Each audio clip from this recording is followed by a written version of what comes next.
కౌసల్యా సుప్రజారామ పూర్వ సంధ్యా ప్రవర్తతే ఉత్తిష్ట నరసాతుల కర్తవ్యం దైవమా. అపచారం అపచారం. ఆదమా ఏంటమ్మా? ఇక్కడున్న సీతారాముల బొమ్మ తీసి ఈ దరిద్ర బొమ్మ పెట్టిన దరిద్రుడు దగులుబాజీ ఎవరు? నేనే వదినా. ఎందుకు పెట్టావది? ఎవరో ఇచ్చారు, ఫిగర్ అట్రాక్షన్ గా ఉంది కదా అని తెచ్చి తగిలించా. చూడుగిరి బాబు, చూస్తున్నా. నేను చూడమన్నది ఇక్కడ. ఈ ఇల్లు రామాలయం. ఇక్కడుంటే రాముడి బొమ్మన ఉండాలి, లేకపోతే మా ఆయన బొమ్మన ఉండాలి. అంతేగాని మరో ఆడదాని బొమ్మ ఉండడానికి వీల్లేదు. వెంటనే దాన్ని తీసేయి. వదినా, 20లో 60 లాగా ఏంటి చేదస్తం చెప్పు. అరే, టీవీ పెడితే రాముడు బొమ్మ, రేడియో పెడితే రాముడు పాట. వరల్డ్ రోజులో ఫంక్షన్ పుచ్చుకున్న లేడీ లాగా ఈ మడి దడి కొంచెం తగ్గించి నీ ఏజ్కి తగ్గట్టు మోడర్న్ గా ఓ ప్యాంటు, ఓ షర్టు. హాయ్, నువ్వు ఆయన క్లోజ్ ఫ్రెండ్ కావచ్చు, బిజినెస్ లో హెల్ప్ చేయొచ్చు. ఆ చనువు తీసుకుని మా సొంత విషయాల్లో జోక్యం చేసుకోవద్దు. అది కాదమ్మా, ఇంత అందమైన అమ్మాయి బొమ్మను చూస్తుంటే. ఇది అందమైన బొమ్మ. బరి తగ్గించి బట్ట లేకుండా బోడి ఒళ్ళేసుకుని ఎలా కూర్చుందో చూడు. అమ్మా, తప్పమ్మా. కట్టుకోవటానికి కూడా బట్టలు లేని ఒక పేదదాని గురించి అలా మాట్లాడకూడదమ్మా. ఇది పేదది ఎందుకు అవుతుంది? దరిద్ర మొహంది. ముందు ఇక్కడి నుంచి తీదాన్ని. నిన్ను బాగు చేయటం నా వల్ల, దీని వల్ల కూడా కాదు. కాదంటే కాదు. రామనామము రామనామము రమ్యమైనది రామనామము. సీత సీత, ఈ దిక్కుమాల బొమ్మ ఎవరు తగిలించారు అక్కడ? భయ్యా భయ్యా, గట్టిగా అరకు, నేనే తగిలించా. దేనికి? వదిన, ఈ ఇంటిని రామాలయం ఉంది, దిష్టి తగలకుండా ఇల్లు కలకలాడుతూ ఉండాలి కదా, అందుకే నేను తెచ్చి తగిలించా. ఎలా ఉంది? అర్జెంట్ కదా తీసిపడి. ఏంటి భయ్యా నువ్వు కూడా 24 గంటలు ఇలా నామాలు బాణాలు చూస్తూ కూర్చుంటే దేవాలయంలో పూజారి ఉద్యోగం వస్తుంది తప్ప మూడు రాదు. ఉమ్మయ్, ఈ ఇంట్లో బొమ్మ అంటూ ఉంటే సీత రాములదైనా ఉండాలి, లేదా నసేద్దైనా ఉండాలి. అంతేగాని మన బొమ్మ ఉంటానికి వీలేదు. ముందే తీసే. పని చేయండి, మీ ఇద్దరు కలిసి భద్రాచలం ఫారెస్ట్ పోయి అక్కడ ఆశ్రమం కట్టుకొని అక్కడ పావురాళ్ళు అవి ఎగరేసుకుంటూ బంగాళదుంపలు అవి తింటూ భద్రగీతాలు అవి పాడుకోండి. మీకు ముక్తి, మాకు వ్యక్తి కలిగి టోటల్ గా పీస్ఫుల్ గా ఉంటుంది. ఏంటి ఇంకా ఈ చెండాలం పట్టుకుని ఇక్కడే తిరుగుతున్నా? లేదమ్మా, వెళుతున్నాను, అందువచ్చి ట్రైల్ వేశాను అంతే. మీ పూజ అయిపోయిందండి? ఎక్కడైంది? మధ్యలో కామెడీ గాడు వచ్చి అడ్డమాటాడు. ఏమండి, దయచేసి ఇలాంటి వాళ్ళతో చెడు స్నేహాలు మానేయండి. వాడి బొంద. ఎంతమంది ఎన్ని రకాల క్యాలెండర్లు మార్చినా నా గుండెలో నీ క్యాలెండర్ తప్ప మరో బొమ్మ ఉండదు. నేనంటే మీకు ఎంత ప్రేమండి. ఒకే ఒక్క భార్య కదా, నిన్ను తప్ప ఎవరిని ప్రేమిస్తాను? సర్లేండి, మీ నాన్నగారు ఎక్కడా? ఒక ఊళ్ళో ఒక రాజుగారు ఉన్నారు. ఆ రాజుగారికి 7 కొడుకులు. ఆ 7 కలిసి ఒక రోజున చేపలు పట్టడానికి వెళ్ళారు. రాజకొడుకులైతే చేపలు ఎందుకు పడతారు? వాళ్ళు పల్లవులు అయింటారు. ఓహో, అడుగుతాయి ఏమిటన్నా చేస్తున్న పని? ఆ బ్లేడ్ ఇటువో. ఇలాంటి బ్లేడ్ తో కత్తిరిస్తే వేళ్ళు తెగుతాయి. ఇలాంటి కత్తిరించడానికి బ్లేడు కాదు, కత్తిరే బెస్ట్. ఉండు, ఇదిగోరా. ఫుల్గా కోసేయమంటావా తాతయ్య? ఫుల్గా కోసేసుకో. ఇది చాలకపోతే ఆ సోఫా, ఆ సోఫా, ఆ సోఫా కూడా కట్ చేసేసాయి. తాతయ్య చేపలు పడుతున్నాడు. పట్టుకోని బావా.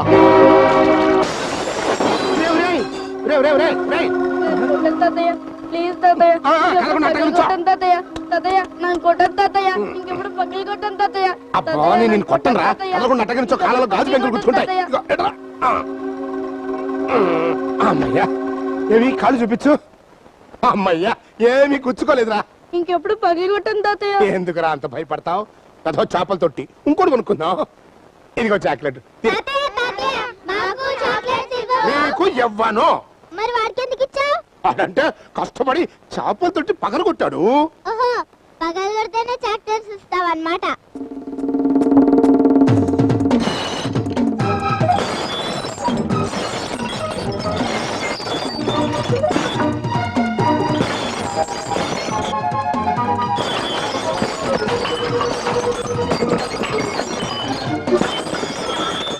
ఇప్పుడు చాక్లెట్స్ ఇవ్వు. దొంగ వెధవల్లారా, మీరు ఇవన్నీ ఎందుకు పగలగొట్టారా? నీకు చాక్లెట్లు ఇవ్వను, కేకులు ఇస్తా. తీసుకోండి. లింగమూర్తి గారు, ఏం రమణమూర్తి గారు, స్కూల్ కు టైం అయింది, కాస్త మా పిల్లలు పంపిస్తారా? అలాగే. రే నాగార్జున, చిరంజీవి, స్కూల్ కు టైం అయిందంట, వెళ్ళండి వెళ్ళండి. ఎక్కడరా, కింద పడిపోతుంది. స్కూల్ బస్ వచ్చింది, మా పిల్లల్ని పంపిస్తారా? అలాగే. ఇదిగో జయప్రద, జయసుధ, శ్రీదేవి, వెళ్ళండి.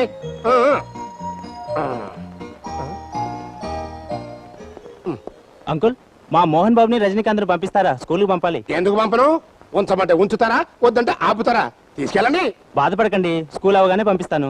ఎందుకు? ఏకంగా IAS అయిన తర్వాత పంపండి.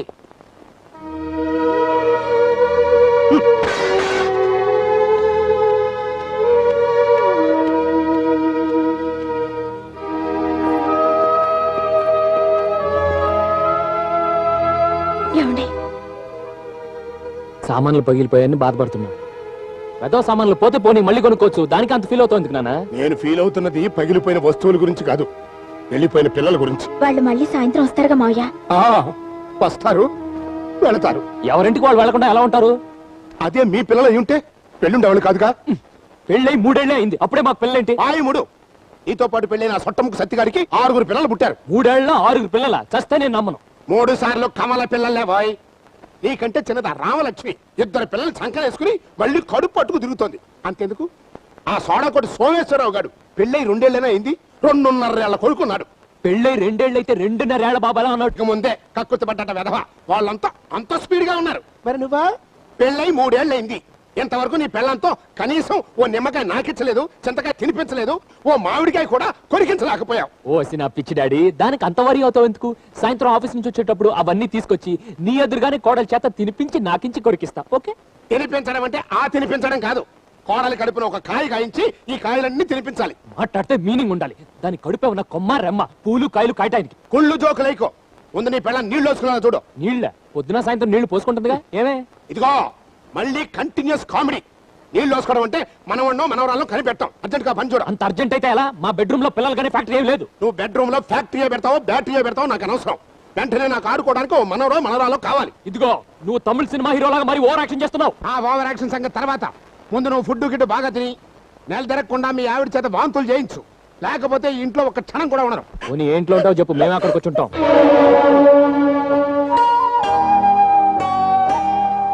ఏంట్రా బాధపడుతున్నావా? బాధపడకుండా ఎలా ఉండమంటారు? మనకి ఏమంత వయసు అయిపోయిందనరా? అది కాదండి, మీ నాన్నగారు అన్నట్టు మనతో పెళ్ళైన వాళ్ళందరికీ పిల్లలు పుట్టారా? మనం వద్దని ఏ మందులు వాడటం లేదు, అయినా మనకి పిల్లలు పుట్టడం లేదు. చూడు సీత, ఈ దేశంలో పెట్టుబడి లేకుండా పెద్ద శ్రమ పడకుండా పుట్టేది పిల్లలే. అంచేత నువ్వు అధైర్యపడకుండా ధైర్యంగా ఉండు, తప్పకుండా నువ్వు తల్లి అవుతావు, సరేనా? ఎందుకైనా మంచిది ఒకసారి డాక్టర్ దగ్గరికి వెళ్ళి టెస్ట్ చేయించుకుందామండి. అది ఆ పని చేయండి. అమ్మ నాన్న దొంగ నువ్వా? సిగ్గు లేకుండా మొగుడు పిల్లల గదిలో దొంగలా దూరి అంతా చూస్తున్నావా? నేనేమి చూడలేదు వాయ్, కళ్ళు మూసుకుని రన్నింగ్ కామెంటరీ వింటున్నా. ఏమిటి వెంటాం? లూప్కి రాణి నిరోధక రాజా అంటూ ఫ్యామిలీ ప్లానింగ్ సూత్రాలు వల్లిస్తూ ఎర్ర త్రికోణం అంటూ ఎగురుతున్నారేమో టెస్ట్ చేద్దామని వచ్చా. అదేం లేదని తేలిపోయింది కాబట్టి కోడలు చెప్పినట్టుగా రేపే డాక్టర్ దగ్గరికి వెళ్ళి టెస్ట్ చేయించుకోండి, నేను వస్తా. రండి రండి. వచ్చాం ముందు డాక్టర్ బిలో. నేను ఉండగా ఇంకో డాక్టర్ ఎందుకు? అంటే డాక్టర్ నువ్వా? అవును. ఫేస్ చూస్తే చాప్ మందు మింగిన ఒబ్బసం రోగిలా ఉంది.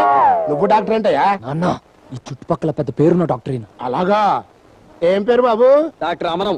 ఇంత బుట్ట పేరు పెట్టుకుంటే పెద్ద పేరు ఉందంటావేరా? పెద్ద పేరంటే ఫేమస్ డాక్టర్ అని మీనింగ్. ఐసి ఈ ఫేస్ కట్ ఎక్కడో చూసినట్టుగా ఉందే. ఈయన మన గిరి వాళ్ళ బావగారు. మా డాక్టర్ గారు వెరీ పాపులర్. టీవీలో పత్రికల్లో సెక్స్ ప్రశ్నలకు సమాధానాలు చెప్తుంటారు. బహుశా మీకు టీవీలో కనిపించుంటారు. టీవీలో కనిపించడానికి ఏముందిలే, ఈ మధ్యన పందులు గేదెలు కూడా కనిపిస్తాయి.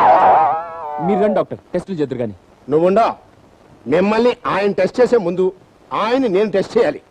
నేను కొన్ని ప్రశ్నలు వేస్తాను, ఆన్సర్లు చెప్పుకోవాలి. అడుక్కోండి. ఆ మధ్య బెంగళూరులో కిడ్నీలు కోసి అమ్ముకున్నారంట.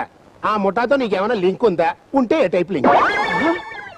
శ్రీదేవి మదర్కి మెదడు ఆపరేషన్ చేస్తూ కుడి పక్క కోయిపోయి ఎడం పక్క కోసారంట. ఆ డాక్టర్లకి నీకేమైనా కనెక్షన్ ఉందా? ఉంటే ఏ రకమైన కనెక్షన్? తర్వాత ఎంతవరకు నువ్వు ఎన్ని ఆపరేషన్లు చేశావు, ఎన్ని అబార్షన్లు చేశావు? నాన్న, మాట్లాడితే మీనింగ్ ఉండాలి. ఇక్కడ మనం వచ్చింది టెస్ట్ చేయించుకోవడానికి, ఆయన్ని టెస్ట్ చేయడానికి కాదు. డాక్టర్ మీరు రండి. Thank you. ఇదిగో జాగ్రత్తగా టెస్ట్ చేయి, లేకపోతే టీవీలో నీ ఫోటోకి దండడిపోతుంది.